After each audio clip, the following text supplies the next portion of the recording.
और आज हम अपने लाइव प्रोग्राम में डॉक्टर धर्मेंद्र गौर सर को इनवाइट किए हैं। नमस्कार। ये काफ़ी जाने माने एथिक्स के टीचर भी हैं जो सिविल सर्विसेज में लोगों को एथिक्स पढ़ाया करते हैं। तो क्या हम चर्चा करेंगे आज डॉक्टर धर्मेंद्र गौर सर से कि जो चुनाव गुजरात में हुआ, हिमाचल में हुआ और जो दिल्ली एमसीडी में हुआ और उसके बाद जो चुनाव उपचुनाव हुए हमारे उत्तर प्रदेश में, उसमें क्या एथिकली भी हम इनसे कुछ बात करेंगे कि एथिकली चुनाव कैसे हुआ, क्योंकि चुनाव की चर्चा हर चैनल पर हो रही है, हर जगह हो रही है, लेकिन एथिकली क्या सही है क्या गलत है, हम वो भी एक रूपरेखा डॉक्टर धर्मेंद्र गौर सर से जानने की कोशिश करेंगे। तो आइए इस चर्चा को बढ़ाते हैं और समझते हैं कि इस चुनाव में कांग्रेस को क्या मिला, क्या खोई, आम आदमी पार्टी को क्या मिला, क्या खोया, बीजेपी को क्या मिला और क्या खोया। तो आइए हाल क्या है, क्योंकि हम चुनाव में भी हाल क्या है लेकर के आते हैं और ये पॉलिटिकल समीक्षा। तो आइए हम शुरू करते हैं दिल्ली के एमसीडी के चुनाव से। तो सर हम ये जानना चाहते हैं कि आम आदमी पार्टी का एमसीडी में जो दावा कर रहे थे कि हम 200 प्लस सीटें लाएंगे, लेकिन वो 200 प्लस सीटें नहीं लाते हैं, वो 150 भी नहीं लाते हैं, वो 150 के अंदर रह जाते हैं। वहीं कांग्रेस सिर्फ 9 सीटों पर सिमट कर रह जाती है और बीजेपी को जो जैसा हम सर्वे में भी देख रहे थे कि 90 के ऊपर दिखा रहे थे और 100 के आसपास। तो आप क्या ये समझते हैं कि बीजेपी और आम आदमी पार्टी की एक नेक टू नेक लड़ाई थी, और ये एथिकली आप किस रूप में इसको देखते हैं? सबसे पहले तो विवेक जी धन्यवाद आपका जो मुझे आमंत्रित किया, और कल्पनातीत के सभी दर्शकों को मेरा नमस्कार। जैसा कि हम सब जानते हैं कि भारत में जो लोकतंत्र जो व्यवस्था है, लोकतंत्र की जो अपनी व्यवस्था है, उसके तहत जो हमारे तीनों स्तर के चुनाव, भले वो लोकसभा हो, राज्यसभा हो, या हम कहें कि संसदीय प्रणाली के बाद हम विधानसभा में आते हैं, और विधानसभा के बाद हम लोकल सेल्फ गवर्नमेंट में, खासतौर से नगर निगम के जो नगर निकाय चुनाव होते हैं, उनमें अगर हम देखें तो भारत में खासतौर से सभी मतदाता अवेयर तो हैं, बट शायद जब कैंपेनिंग होती है या चुनाव का समय आता है तब वो वाइज्ड हो जाते हैं। कई बार ग्रुप एफर्ट के कारण या कई तरह के अवेयरनेस नहीं होने के कारण भारत में लोकतंत्र को अलग नज़र से भी देखा जाता है। परंतु मैं यहाँ अपनी बात संक्षिप्त में रखते हुए ये कहूँगा कि नगरीय निकाय चुनाव में खासतौर से देश की जो राजधानी है, खासतौर से दिल्ली नगर निगम की मैं बात करूं, जब से इस नगर निगम ने अपने खासतौर से सुधार कार्यक्रम में अलग अलग, जो चूंकि आप जानते हैं कि भारतीय जनता पार्टी का यहाँ 15 साल से अपना आधिपत्य रहा है, अपना पूरा कंट्रोल रहा है, ऐसी स्थिति में सभी कुछ व्यवस्थाएं चूंकि केंद्र की तरफ देखती हैं, इस वजह से हमारे केंद्र राज्य के संबंध के साथ साथ राज्यों का संबंध नगरीय निकायों से ज़्यादा हो जाता है। तो ऐसे में अगर यहाँ पर देखा जाए तो नगर निगम के चुनाव में आम आदमी पार्टी का जीतना, और किस तरह से जीतना, और ख़ासतौर से जब उनके मंत्रियों का संबंध नगरीय सभ्यता के कारण इस तरह से लांछन भी लगे, और उसको प्रूफनेस भी अभी नहीं मिली है, एक मंत्री तो अभी भी शायद जेल में ही है। जी, तो ऐसी स्थिति में आज ये इथिकली करना कि लोगों ने उनको जिताया जरूर है, परंतु वो किस बिहाफ पे जिताया है वो समझने लायक बस विषय वस्तु है। मैं आपने बहुत अच्छी बात कही। तो जो जैन साहब हैं जेल में हैं और वो आम आदमी पार्टी के मिनिस्टर रहे हैं, तो आप एथिकली जो एक कभी केजरीवाल को आपने देखा होगा शीला दीक्षित के खिलाफ, वो बहुत ही बड़ी पूरी बुकलेट लेकर के आते थे और ये कहते थे ये भ्रष्टाचार की मिसाल है।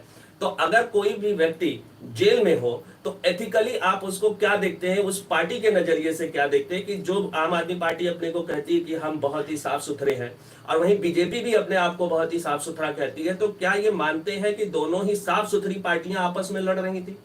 बिल्कुल विवेक जी, सबसे पहले तो आपको मैं बताऊंगा कि आप इस तरह के जो क्वेश्चन पुटअप कर रहे हैं वो एक जनरल अवेयरनेस के तो है ही, परंतु पब्लिक को भी जानना जरूरी होगा कि इस तरह से भारतीय राजनीति में किस तरह के आज संयोग बन रहे हैं या किस तरह के इश्यूज उठ रहे हैं।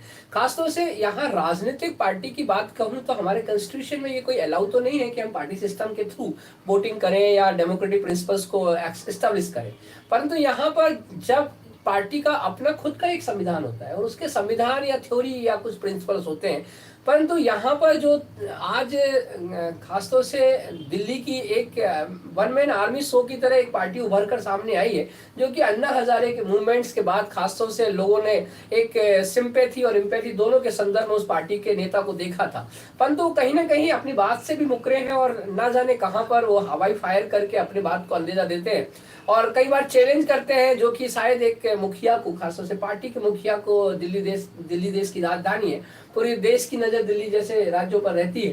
तो ऐसे में अगर वो कहते हैं कि 230 लेकर आएंगे, सिर्फ 20 सीट बीजेपी लेके जाएगी, तो शायद वो अभी बीजेपी का ना तो वो संविधान जानते हैं और ना ही वो इस कैडर को फॉलो कर पाए होंगे कभी, जब वो खासतौर से सर्विस में थे या उनकी वाइफ जो सर्विस में है। तो ऐसी स्थिति में मनीष सिसोदिया जी कहें या कोई भी किसी भी तरह करें, तो सबसे पहले अपने खासतौर से गिरवान में झांक के भी देखना चाहिए कि उनके कथनी और करने में कितना फर्क है। बहुत अच्छा सर, आपने हम लोगों से ये चर्चा करें और हम एक चीज और जानना चाहेंगे। हाँ। कि जैसे कि एमसीडी का चुनाव जी पहले होने वाला था। हाँ।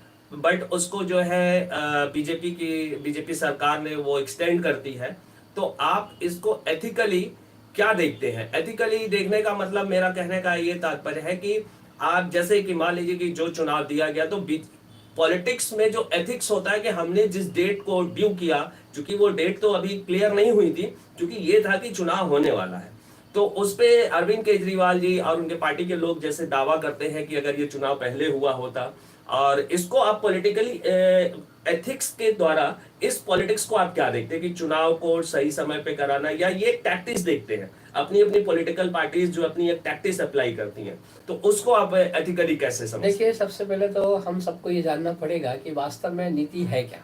एक्चुअली नैतिकता का पतन भारत में शायद युगों से चला आ रहा है, परंतु राजनीतिक पतन इस तरह से होना है ऐसा तो शायद कौटिल्य ने भी अपनी राजनीति में नहीं कहा होगा। शायद ना तो मौर्य पीरियड में देखा गया, ना मिडिवल में, ना हमारे मॉडर्न पीरियड में जब हम लोग शायद गुलाम थे तब भी इस तरह के एथिकल कंसर्न, अनएथिकल प्रैक्टिस नहीं करते थे हमारे राजनेता।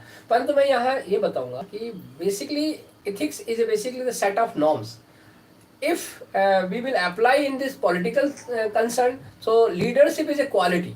It is a character basically. The leader, it basically the accepted by the others. So that is the quality of the leader. So I would like to say this particular thing कि अगर इस तरह का phenomena कहीं नगर निगम में होगा, अभी मैं एक और बात बताऊंगा विवेक जी कि बेसिकली नगर निगम का आशय क्या था। जब हमने नगर निगम का कंसेप्ट लेकर आया, मतलब कोई भी कॉर्पोरेशन को बनाने के लिए एक तरह से एक इंडिविजुअल पार्टिसिपेशन की लिए बात नहीं होती है। यहाँ सरकारी हस्तक्षेप तो होना ही नहीं चाहिए, क्योंकि निगम का मतलब होता है वो एक अपने आप में सेपरेट निकाय होता है, बिल्कुल, है ना। और उसमें सिस्टम में पढ़ते हैं तो और लोकल निकाय का खासतौर से निकाय को अलग भी रखा गया है। ना तो हम इसे 12 शेड्यूल में डाल सकते हैं, वेरी वेल, है ना। ना तो ये 12 शेड्यूल का मामला है, और ना ही ये तरह से कहना चाहिए कि हमारे यहाँ पंचायती राज इंस्टीट्यूशन में आता है, बिल्कुल, है ना। तो नगरीय निकाय की सभ्यता एक तरह से हमारे यहाँ पहला नगर निगम जब मद्रास नगर निगम बना था तब से ही चली आ रही परंपरा है। और आज हमारे पास लगभग बड़े 10 लाख से ज्यादा की पॉपुलेशन वाले बहुत सारे शहर आ गए। बिल्कुल। और जहां पर हम मेट्रोपॉलिटन सिटी की बात करें तो एक बड़ा बृहद नगर महानगर पालिका नगर निगम होना चाहिए, जैसे मुंबई महानगर है, या दिल्ली महानगर है, चेन्नई है, या हमारा कोलकाता है। तो ऐसे में देखना चाहिए कि हम क्या इन्फ्लुएंस कर रहे हैं और वास्तव में हम दे क्या रहे हैं। आज पॉल्यूशन दिया है, आज हमने कचरे के ढेर दे दिए हैं, तो ऐसा तो नहीं कि स्टेट गवर्नमेंट इसको एस्टिमेट नहीं कर सकती या कंट्रोल नहीं कर सकती। Why? Because you are in the within the territory. So the NCR is the biggest and largest metropolitan umbrella of this particular world is concerned.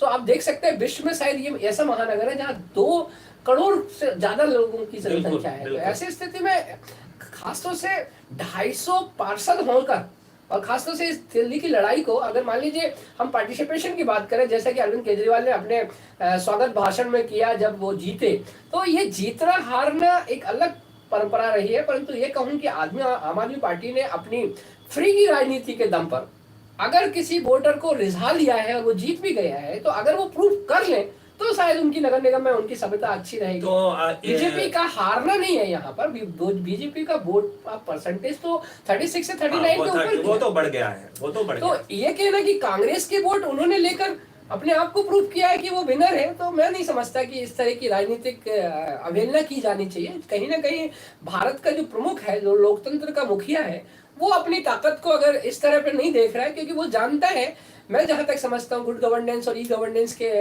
According, कि हमें खासतौर से इफिशियंसी इकोनॉमी तो देखना ही है, परंतु इफेक्टिवनेस भी देखना है। तो ये इथिकली कंसर्न में देखूं कि लीडरशिप की क्वालिटी होती है, परंतु आप कैसे ही करके अगर अपने आप को जीत घोषित करना चाहते हैं और ये कह देना कि हम गुजरात में इतना पावरफुल में आने वाले हैं और आपकी शायद 5 से 6 नहीं बढ़ी है, तो ये एक बहुत बड़ी मिस फील्डिंग है या मिस लीडिंग कहूंगा मैं इसको।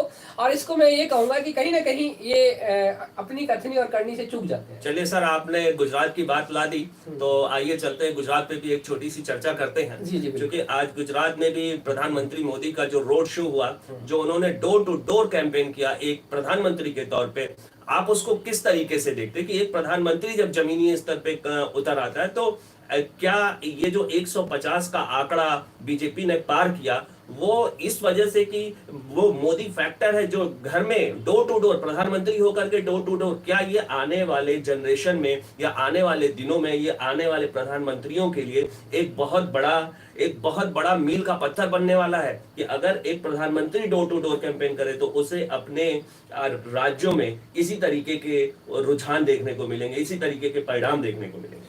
आपका बहुत अच्छा क्वेश्चन है कि मुखिया मुख से चाहिए खान पान का बैर। तो ऐसे में कहूँगा कि जहाँ तक गुजरात का सवाल है, तो बंधारण के मुताबिक, क्योंकि वहाँ संविधान को बंधारण कहते हैं विवेक जी, तो बंधारण तो ये है कि जो बंधा हुआ हो और उसी को आप फॉलो करें। और मजा में छो का मतलब होता है कि हमेशा मजा में रहो। तो ऐसे में गुजरात हमेशा मजा में रहने के लिए तैयारी करता है। तो जैसा कि हम गुजराती लोग जानते हैं इस चीज को कि हम उसका साथ देते हैं जो हमारे साथ खान पान सहज रखता है। तो मैं समझता हूँ आम आदमी पार्टी ने कई दावे किए थे, वो शायद निराधार साबित हुए हैं। और कांग्रेस का सफाया भी इस बात को इंगित करता है कि कहीं ना कहीं राजनीतिक अभिलाषा कांग्रेस की जरूर रही है, भले वो शुरुआत से देखा गया हो। परंतु जो आप कह रहे हैं कि मुखिया ने अपनी बढ़त बढ़ाई है, तो नो डाउट जो व्यक्ति जहां से रहता है अपनी जब हम यहाँ पे आपसे एक चीज जानना चाहेंगे कि जैसे प्रधानमंत्री मोदी गुजरात में अपने सारे प्रोग्राम कर रहे थे, केजरीवाल भी उसी तरीके से सोशल मीडिया पे बहुत ही एग्रेसिव थे और उन्होंने भी काफी लंबा रोड शो किया। तो क्या ये कांग्रेस कहीं अपने प्रचार में वो ये जान चुकी थी कि केजरीवाल के आने से कुछ उनको जो साइलेंट की बात चल रही थी कि कांग्रेस साइलेंट होकर के अपने को बढ़ा ले जाएगी, तो क्या कहीं कांग्रेस का ये एक इमेच्योरिटी दिखती है राजनीति को लेकर कि उसके टॉप लीडर्स, जहां प्रियंका गांधी हिमाचल में देखिए कैसा रहा कि हिमाचल में प्रियंका गांधी गई और वहां पे सरकार भी बनाई कांग्रेस ने, वहां एग्रेसिवली कांग्रेस ने प्रचार भी किया। तो क्या वो प्रचार प्रसार गुजरात में कांग्रेस का कम था? Very good. देखिए, बहुत अच्छा क्वेश्चन है। ऐसा तो नहीं कहूंगा कि कोई अपना प्रयास करना छोड़ देता है, कांग्रेस ने भी अपना प्रयास रखा। परंतु मैं यहाँ कहूंगा कि जहाँ पर 3 लेयर बनी है, तो इलेक्शन कमिश्नर ने भी ऐसा नहीं कभी सोचा होगा, या इलेक्शन कमीशन ने तो खासतौर से स्टेट इलेक्शन कमीशन हो, चाहे वो नगरीय चुनाव हो या स्टेट लेजिस्लेशन के चुनाव हो या उपचुनाव हो, तब सब चीजों की बात करूंगा कि मान लीजिए यहाँ पर मुद्दा की जो बात है वो ये है कि हम नेशनल लीडरशिप को क्या देखते हैं। तो नेशनल लीडरशिप का मतलब है कि मुखिया, तो पार्टी के हिसाब से अगर देखा जाए तो प्रधानमंत्री अगर पार्टी के लिए काम कर रहा है, तो उन्होंने गुजरात में जाकर अगर कैंपेन की है, और उसकी नकल करना एक तरह से अलग बात है कि अगर हर आदमी दावा करता है, तो नो डाउट उन्होंने पूरी ताकत लगाई है। शायद ये जो आम आदमी पार्टी की बात कर रहे हैं आप, तो आम आदमी पार्टी ने भी अपनी ताकत तो पूरी लगा दी है, और उन्होंने शायद जितना भी अब तक का जो अपना पूरा क्रेडिट था वो गुजरात में ही झकझोर दिया। ना ही वो हिमाचल की तरफ खाता खोल पाए और ना ही वो कहें कि किसी उपचुनाव के लिए ताकत बना पाए। तो हम एक चीज और आपसे पूछना चाहेंगे कि जैसे कि अभी पिछले चुनाव में होता है कि बीजेपी जहां जीतती है वहां ईवीएम के सवाल आने लगते हैं। तो क्या यहाँ बीजेपी 150 पार करती है और वहां एमसीडी में केजरीवाल अपनी सरकार बनाते हैं, क्योंकि केजरीवाल कहीं ना कहीं ईवीएम मशीन भी लेकर के आ जाते हैं और अन्य पॉलिटिकल पार्टीज भी ईवीएम को लगाती हैं कि नहीं, ईवीएम से वोट निकल रहे हैं और बीजेपी जीत रही है। तो इस पे आप क्या कहना चाहेंगे? देखिए, ईवीएम का अगर जहां तक है, तो आज तो मैं कहूंगा कि तीनों को अपने अपने लेवल पर सेटिस्फाई ईवीएम मशीन ने क्योंकि वो तो एक मशीन है, तो उसने तो सेटिस्फाई किया है क्योंकि आपको छोटे लेवल पर आपको जिता दिया है। और मिडिल क्लास में अब अगर देखा जाए तो लेजिस्लेटिव असेंबली की बात करें तो उन्होंने बीजेपी को कहीं जिताया है तो कहीं कांग्रेस को जिता दिया, तो सबको संतुष्ट करने की राजनीति नहीं है, ये एक तो मशीन मतलब है, ये मैं हाँ। सर जानना मतलब कहने की मतलब मुझे समझ में आ रहा है हाँ। कि लगता है कि इस बार ईवीएम मशीन ने हाँ। सबको ही खुशियां दे दी यस यस इट इज कि इट्स आप अब एक दूसरे पे ये मत कहिए कि हाँ, ईवीएम ने वोट ज्यादा दे दिया, यस है तो ना? लांछन लगाने की बात ईवीएम पर नहीं है। इलेक्शन कमीशन अनुच्छेद 324 के तहत है और वो निष्पक्ष है, और हमेशा हम उसी में बिलीव करते हैं क्योंकि हमारी जुडिशरी हो चाहे वो क्वासी जुडिशियल फंक्शन हो, हम बहुत ढंग से इनका एस्टेब्लिशमेंट करते हैं। और हमारे यहाँ तीनों ताकत, भले वो लेजिस्लेटिव हो, जुडिशरी हो चाहे एग्जीक्यूटिव हो, बढ़िया ढंग से काम तो करते हैं। परंतु यहाँ पर ये जो मेरे को जो थोड़ी सी दिक्कत यहाँ आ रही है कि मान लीजिए जहाँ एंटी डिफेक्शन लॉ नहीं लगता है, दल बदल का कानून अनुसूचित 10 के हिसाब से नहीं चल पाता है, तो नगर निगम में वो कह रहे हैं कि तोड़ लेंगे, तो ये कहीं ना कहीं अनएथिकल प्रैक्टिस नहीं होनी चाहिए। और खासतौर से जहाँ कांग्रेस जीत रही है 39 सीट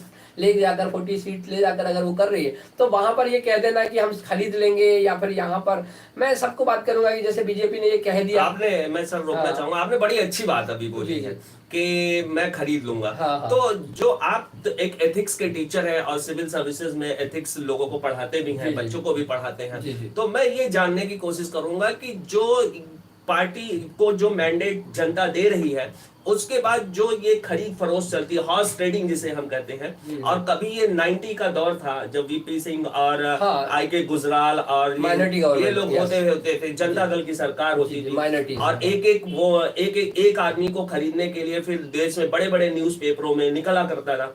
तो आज जब 25-25 एमएलए होते हैं, 50-50 एमएलए होते हैं, वो क्या ये पॉलिटिकली मतलब एथिकली सही है? नहीं देखो, अगर एक पॉलिटिक्स में देखा जाए, बिल्कुल ये क्या ये गलत trend परंपरा आगे? है, बिल्कुल ये गलत परंपरा है। विवेक जी, आपका बहुत जेन्युइन क्वेश्चन है और I appreciate your question also. And पूरे भारत के लोगों को ये समझदारी से ध्यान रखना होगा, और मतदाता चूंकि इतना अवेयर नहीं है, इस पर्सपेक्टिव पे मैं ये बात कहूंगा, खुलकर कहूंगा कि देखिए, राजनीतिक हस्तक्षेप अलग बात है, परंतु राजनीतिक विचारधारा को फॉलो करना एक अलग दुविधा का सवाल जरूर होता है। परंतु यहाँ कहूँ कि राजनीति ही अगर कड़वे घूंट पिलाए तो फिर क्या करना चाहिए, भले वो सरकारी आयोग ने कहा था या लीडरशिप को क्या होना चाहिए, गवर्नर को क्या होना चाहिए, राष्ट्रपति को किस तरह का होना चाहिए, तो खासतौर से ये अनएथिकल प्रैक्टिस तो है।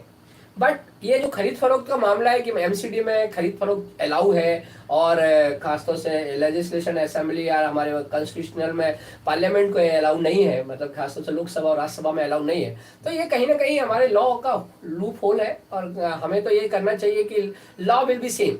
Why? Because our constitution will be same, then definitely every law must be regulated by their self. So I think it is unethical practice, and I suppose I would like to suggest to all the the institution and the body, so they will aware to this particular thing. तो sir आपने बहुत अच्छी बात बोली कि देखिए, कहीं भी अगर जनता जो मैंडेट देती है जिस भी पार्टी को देती है, और उसको जो एथिकली जो पॉलिटिक्स में जब इतिहास लिखा जाएगा तो ये हॉर्स ट्रेडिंग का मैटर लिखा जाएगा, और वो हिस्टोरिकली जब हमारे पीछे की जनरेशन पढ़ेगी तो उसके अंदर एक गलत इम्पैक्ट, ये एथिकली सही नहीं है। सत्ता और सरकार बनाना वो अलग बात है, जोड़ तोड़ की राजनीति अलग बात है, पर पब्लिक ने जो मैंडेट दिया उस सत्ता को हिलाने की कोशिश चूंकि कांग्रेस ने भी करी थी, उस समय कांग्रेस भी एक सीट खरीदती थी, तो वो उसका बहुत ही ज्यादा विरोध होता था। बट आज जो है इतने विधायक खरीद लिए जाते हैं, अभी महाराष्ट्र में हुआ, मध्य प्रदेश में हुआ, कर्नाटका में हुआ,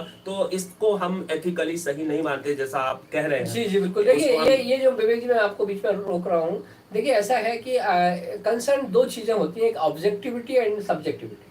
अगर मैं मान लूं कि सब्जेक्टिविटी है तो ये आप मेटलिस्टिक अप्रोच से देख रहे हैं, इकोनॉमिक फाइंडर से देख रहे हैं, बट अगर मैं ऑब्जेक्टिविटी की बात करूं तो ये रॉन्गनेस है। आई थिंक अनएथिकल प्रैक्टिस को अलाउ नहीं करना चाहिए। और मतदाता, सब हमारा भारत का स्मार्ट मतदाता है, यू नो वेरी वेल, उसने हर चीज को बिना बोले जवाब दिया है, और ये चुपचाप करने वाली डेमोक्रेसी है जो सबक सिखा देती है। खासतौर से वो भले वो पार्टी का मैं बात नाम नहीं लूंगा किसी भी, परंतु हम सर यहाँ रोकेंगे क्योंकि अब ये गुजरात की एक चर्चा होगी। अब हम थोड़ा हिमाचल पे चलते हैं, क्योंकि हिमाचल एक वादियों वाला राज्य है, पहाड़ों वाला राज्य है, जहां उन पहाड़ों की वादियों में जहां कांग्रेस को दिल्ली की ठंडक में उसे गर्मी नहीं मिली, गुजरात के उस कच्छ वाले से, जो कच्छ की एरिया है, जो समुद्र का किनारा है, वहां भी उसको किनारा नहीं मिला। लेकिन पहाड़ों में जो हम देखेंगे कि कांग्रेस को थोड़ी सी ऑक्सीजन मिल गई, जहां पहाड़ों पे ऑक्सीजन कम पाई जाती है। जैसे हम ऊपर जाते हैं तो जानते हैं कि ऑक्सीजन की थोड़ी कमी हो जाती है,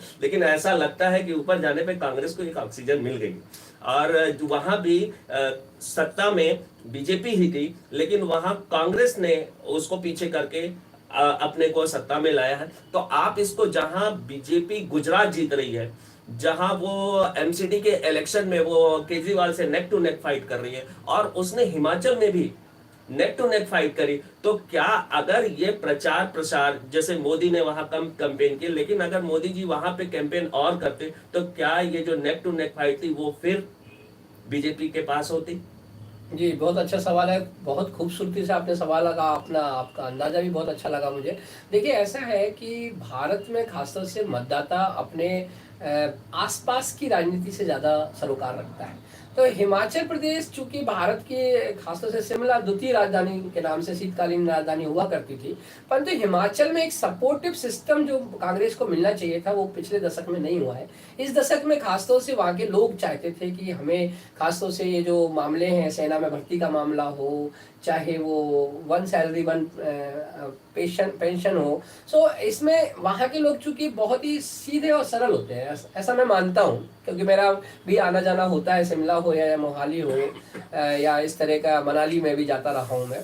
तो खासतौर से वहाँ का बंदा या जो पर्सन है वो ये चाहता है, मतदाता, कि हमें अपने ही लोकल लोगों का सपोर्ट मिले और लोगों को वो मिले। परंतु यहाँ कहीं ना कहीं बीजेपी ने एक छोटी सी भूल, जो मैं समझता हूँ, की है, जो कांग्रेस को फायदा पहुंचा दी है। तो जी, जैसे ठाकुर साहब खुद भी नहीं गए, जबकि ठाकुर साहब का इलाका है, जो कि केंद्रीय मंत्री रहे हैं। नड्डा साहब खुद भी अपना चाहते तो शायद ज्यादा से ज्यादा मूवमेंट कर सकते थे, और भारत के प्रधानमंत्री का इस तरह से टॉलरेंस करके वहां पर बड़े बड़े जवाब सवाल के साथ रोड शो कर देना। क्योंकि देखिए, जब घर मजबूत होना तो दूसरों का घर तोड़ा नहीं करते। अच्छा, मुझे एक चीज अभी दिमाग में आया कि अगर कांग्रेस गुजरात में भी उतनी ही इफेक्टिवली लगती और दिल्ली एमसीडी में भी लगती, तो क्या इसका फायदा बीजेपी को हिमाचल में मिल जाता और कांग्रेस इन तीनों ही राज्यों में कहीं से भी वो अपनी सरकार नहीं बना पाती, ना तो अपना वो बहुत ही अच्छा परफॉर्मेंस दे पाती? क्या आपको ऐसा कुछ लगता है? हाँ, देखिए, मैं बिल्कुल जरूर रुझान करना चाहूंगा। राजनीतिक पार्टी भी इससे सबक ले सकती है, और वहाँ उनके नेता भी अपनी अपनी चीजों को समझ सकते हैं। मैं एक विश्लेषण के माध्यम से मैं बता सकता हूँ कि देखिए, अगर आदेश गुप्ता जी बहुत ज्यादा आदेश नहीं देते तो शायद हम जीत जाते, या मैं कहूँ कि अनिल जी अगर तंवर जी की बातों में नहीं आते तो अनिल जी अपने सुनील बन जाते। तो ये मैं ये कहूंगा कि मनीष सिसोदिया की राजनीति या केजरीवाल की राजनीति ने नहीं जिताया है, आम आदमी पार्टी को जिताया है वो गरीबों की सोच ने। खासतौर से उनको फ्री मिल रहा था, उनको ऐसा लगा था कि हम पिंक बस में बैठ सकते हैं, फ्री में बैठ सकते हैं महिलाएं। तो चूंकि इस बार 50%, मैं यहाँ आपसे सर कहना चाहूंगा कि जैसे सुप्रीम कोर्ट ने अभी ऑर्डर दिया फ्री की रेवड़ी, जी, तो एथिकली आप इसको कैसे देखते हैं? हाँ, ये एथिकली समझना चाहते हैं कि ये फ्री की रेवड़ी की बात आपने ला दी, चुप्पी की बात कर रहे थे, तो हमारे भी दिमाग में आ गया। बिल्कुल, देखिए, ऐसा है कि किसी बड़े राइटर ने लिखा भी है कि जब घी फ्री का मिले तो पी लेना चाहिए। तो ऐसा है कि राजनीति में सब कुछ जायज तो है, परंतु नाजायज चीजों को शायद हम अगर प्रेरणा दे रहे हैं और उनको मोटिवेट कर रहे हैं, तो कहीं ना कहीं ये पार्टी की छोटी सोच है। और इस एथिकली भी मुझे लगता है कि ये फ्री की रेवड़ी गलत नहीं होना चाहिए, क्योंकि देखिए, लोकतंत्र ये नहीं सिखाता है कि हम परतंत्र बने, है ना। और खासतौर से लोकतंत्र इसलिए बनाया गया है कि हम स्वतंत्र भी रहें। और अगर आप अपने ही बिजली और पानी की शिकायत करने नहीं जा पा रहे, कारण ये है कि उन्होंने आपको ये कह दिया कि आपको फ्री में मिल रहा है और दूसरे से वसूल लिया जा रहा है। तो it's not a levying of the और any imposing of the taxation system in the poor poverty. हम इससे पॉवर्टी थोड़ी खत्म कर पाएंगे। तो सर, मैं एक और चीज आपसे जानना चाहूंगा कि कांग्रेस 1985 में 1885 में बनती है, और वो कागजी कार्रवाई के थ्रू, जैसा कि आप एथिक्स के टीचर भी हैं, तो उसने कागजी कार्रवाई ज्यादा करी है। तो क्या कांग्रेस कभी भी देखा आपने कि वहां गरम दल, नरम दल, और कई बाइफरकेशन हुए जब से कांग्रेस बनी है, लेकिन कांग्रेस आज भी वो मौजूद है। कांग्रेस से ही ममता बनर्जी निकलती हैं, कांग्रेस से ही शरद पवार निकलते हैं, अन्य बहुत सी पार्टियां हैं जो कांग्रेस से ही निकलती हैं, या जो लोकल पार्टी हैं वो भी कांग्रेस से ही छटक करके या कांग्रेस के अगेंस्ट में आकर के उसके सामने एक चैलेंज। तो कांग्रेस का क्या जो इतना बड़ा वोट बैंक था वो इतनी पार्टियों में, आज आम आदमी पार्टी भी उसी के वोट बैंक से आगे बढ़ रही है। जी जी। तो आपको क्या लगता है कि कांग्रेस कैसे अपने आप को, अपनी हिस्ट्री को, अपनी लिगेसी को मेंटेन करे और वो फिर से एक जनता के लिए एक बहुत बढ़िया ऑप्शन बन करके आए? क्योंकि हिमाचल में तो उसने दिया, लेकिन वहां भी उसकी नेक टू नेक फाइट थी। गुजरात में बहुत ही पीछे हो गई, जो पिछली बार 77 थी। तो क्या गुजरात में केजरीवाल का लड़ना घातक हो गया, या और फिर दिल्ली में तो उसको बिल्कुल ही लोगों ने नकारा, सिर्फ कुछ सीटों पे रही, जबकि वो कुछ ने मुस्लिम वोटरों को लुभाने में कामयाब रही, वहां पे वो अच्छा लगा उसको, और वो उसने सीटें भी ले आई उन मुस्लिम बेल्ट में जो वो आम आदमी पार्टी पाई थी पिछली बार। इस बार वो सीटें उनके पास आती है। तो आपको क्या लगता है कि कांग्रेस के लिए आप क्या कहना चाहते हैं? एथिकली बताइए उसको, कांग्रेस को, कि क्या करना चाहते हैं। सबसे पहले तो आपका बहुत अच्छा प्रश्न है, फिर से मैं आपको बधाई दूंगा। एक्चुअली कांग्रेस अपनी स्थापना के वर्ष से ही खासतौर से एक ऐसी राजनीतिक पार्टी के रूप में उभरी जिसमें खासतौर से बुद्धिजीवियों का हस्तक्षेप ज्यादा था या इन्फ्लुएंसेस ज्यादा थे, परंतु धीरे धीरे करके इसमें बुद्धिजीवियों की कम संख्या के कारण कहिए या उनको एलोबरेट नहीं कर पाए, वो इनकॉर्पोरेट नहीं कर पाए। परंतु आज सन 2000 के बाद से जो राजनीति खासतौर से रही है, मनमोहन सिंह सरकार के बाद से, आज खड़गे जी हैं, और खासतौर से आप देख रहे होंगे कि भारत में यही नहीं मालूम था कि भारत में अगला आईएनसी का जो चेयरमैन कौन होगा या अध्यक्ष कौन चुना जाएगा। बस वो ऐसे ही लगता था कि या तो मैडम जाने या सर जाने। तो वास्तव में खासतौर से अब चूंकि संवैधानिक व्यवस्थाओं को मद्देनजर हमें देखना होगा कि हम अपने लिए क्या कर रहे हैं। तो हम अगर मान लीजिए कोई बड़ी पार्टी बढ़ती जा रही है और हम सिर्फ उसके अगेंस्ट में सिर्फ बोले, तो ये एक अच्छा शोभा नहीं देता एक लेगेसी वाली पार्टी को। आपने बहुत ही अच्छी बात बोली। सर, मैं यहाँ पे आपसे एक बात रोकना चाहूंगा कि आपने बोला कि किसी भी व्यक्ति को लेकर के बार बार उस पे आपको अपनी स्ट्रेटेजी पे काम करना चाहिए। जैसे कांग्रेस अपनी एक स्ट्रेटेजी बनाती थी कि हमको ब्रिटिश से लड़ना है, या हमको जो भी करना है, हमको जो पॉलिसीज बनानी है। मतलब ये मतलब है कि कांग्रेस ने कहीं ना कहीं अपना टारगेट खोया, और अगर विदाउट टारगेट अगर आप जाते हैं तो डेस्टिनी तक आप नहीं पहुंच पाएंगे, ये मेरा कहना है। तो चलिए, हमने हिमाचल की चर्चा कर ली, गुजरात की चर्चा कर ली, दिल्ली की चर्चा कर ली, और एक चुनाव और हो रहा था, उपचुनाव हो रहा था, और वो योगी के राज्य में हो रहा था। योगी जहां दिल्ली में, गुजरात में, हिमाचल में, हर जगह प्रचार में लगे हुए थे। लेकिन इस उपचुनाव में क्या मुलायम सिंह की सिंपैथी ने डिंपल को इतने बड़े मार्जिन से चुनाव जिताया? और इन 3 चुनाव में 2 चुनाव सपा जीती और एक रामपुर की चुनाव सपा हारती और वहां से बीजेपी जीती। तो ये क्या योगी के लिए एक बहुत बड़ा टास्क होगा? देखिए, मैं सबसे पहले तो आपको बताऊंगा विवेक जी कि ये जो उपचुनाव जब भी होते हैं तो किसी न किसी मतलब कि घटना बस होते हैं। हाँ, बिल्कुल। है ना, क्योंकि कहीं ना कोई का अवसान हो जाता है, देहावसान के कारण सीट खाली होती है, या किसी के इस्तीफा के कारण सीट होती है खाली, तो उपचुनाव की परंपरा हमारे देश में है। परंतु मैं कहूँगा कि उपचुनाव को अगर मैं योगी के मद्देनजर देखूँ तो उत्तर प्रदेश हमारे देश का सबसे बड़ा राज्य इस तरह से है कि जहाँ पर सीटें ज़्यादा है, और खासतौर से पकड़ मजबूत राजनीतिक मुखिया की भी यही है, और राजनीतिक मुखिया के ये डबल डेकर जो है जिनको हम आज देख रहे हैं। तो खासतौर से यहाँ पर जो एसपी का जो गठबंधन था पहले, और अब एसपी ने अपने ही बीएसपी के गठबंधन को तोड़कर अपनी खुद का वो किया, जब खासतौर से हमारे एसपी के बंधु लोग थे, तो खासतौर से साहब ने भी यही कहा था शायद, या बीएसपी के भी साहब यही कह के गए थे कि हम किस तरह से इसको काम करेंगे, परंपरा को निभाएंगे। तो यहाँ बहू का जीतना, इतने अंतर से जीतना, कहीं ना कहीं सिंपैथी तो है, परंतु वोटर के पास कोई चॉइस भी नहीं थी। तो हम इसको अगर 2024 के रूप में देखें तो ये कोई बहुत मायने नहीं रखता है, ये जो 3 सीटों का उपचुनाव रहा। मैं तो मानता हूँ कि बीजेपी का जीतना और एसपी का जीतना और कांग्रेस का बिल्कुल नहीं आ जाना। तो यहाँ पर कांग्रेस को भी एक तरह से स्ट्रेटजी बनाना चाहिए, क्योंकि अभी यहाँ पर स्टेट में कोई बहुत बड़ा कांग्रेस का नेता इस तरह का लीड नहीं कर पा रहा यूपी में। जब से मैं देख रहा हूँ कि यहाँ पर बहुत बड़े बड़े नेता कांग्रेस ने दिए हैं, परंतु आज कांग्रेस ने या खासतौर से एसपी ने भी आजम खान को उतार के शायद मैं समझता हूँ गलती की। अच्छा। हाँ जी, क्योंकि देखिए अगर कोई आदमी पर लांछन लग रहा है तो आप, और उसी पार्टी का कोई चेयरमैन जो अपने पापा की विरासत को संभाल पा रहा है और उसके चाचा की विरासत को। पर सर मैं यहाँ जी लांछन तो ये राजनीतिज्ञों पे लगते रहते जी हैं। जी जी कोई अंदर जाता है, कोई जी बाहर जाता है, जैसे लखीमपुर खीरी में भी आपने घटना जी जी देखी, जी है जी ना। तो लांछन तो लगते रहते हैं, लेकिन मुझे ऐसा लगता है जी। कि ये जो चुनाव होता है ये सेंटिमेंट पे चुनाव होता है।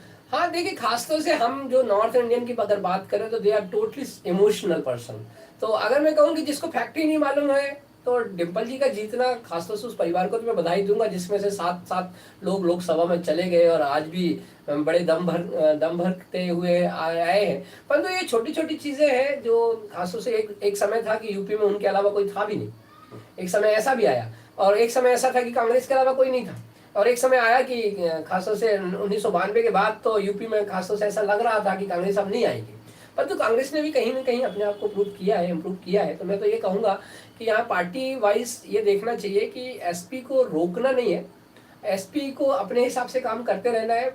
भले ही आज मायावती ने अपने बिगुल नहीं बजाया, परंतु यहाँ पर खासतौर से इस तरह की मतदाताओं को रिझाने की जो राजनीति रही है, सिंपैथी से, एम्पैथी से, या अपने एटीट्यूड एप्टीट्यूड दिखा गए। एक समय था कि रौब से भी राजनीति होती थी, और यूपी में खासतौर से रौब वाली राजनीति थी। बिहार में कहीं कास्टेन ज्यादा था, तो कहीं एमपी में चुपचाप रहने की राजनीति थी। तो ऐसे भी राजनीतिक अलग अलग रूप में अलग आई है। गुजरात में तो मैं बताऊंगा कि मैंने जो देखा है वहां पर लोग बोलते कुछ नहीं है, करते हैं तो दिखा देते हैं कि ऐसा हो रहा है। चलिए वो तो दिखाई जी, दिया। जी, चलिए जी, आपने बिल्कुल, बहुत अच्छा, बिल्कुल। हम अपने प्रोग्राम के अंतिम जी, पड़ाव जी, पे, और आपने बहुत ही अच्छी जगह ले जाके कि जी, जी। गुजरात में जो बोलते कम है और दिखाते ज्यादा जी, है, जी। और उन्होंने प्रधानमंत्री को एक ऐसी विक्ट्री दी है जी, जी, कि जी। जो उनको अभी तक की मैसिव शायद, विक्ट्री जी, है, जी, अभी जी। तक की सबसे बड़ी बड़ी विक्ट्री बिगेस्ट है, है। of और course। ये एक इतिहास भी लिखा है इन्होंने कि जी, जी। 27 साल के बाद भी आज वहां बीजेपी को कायम इतना है। बड़ा मैंडेट, यस, यस। सिर्फ मैंडेट नहीं, इतना बड़ा मैंडेट हाँ, देती है हाँ।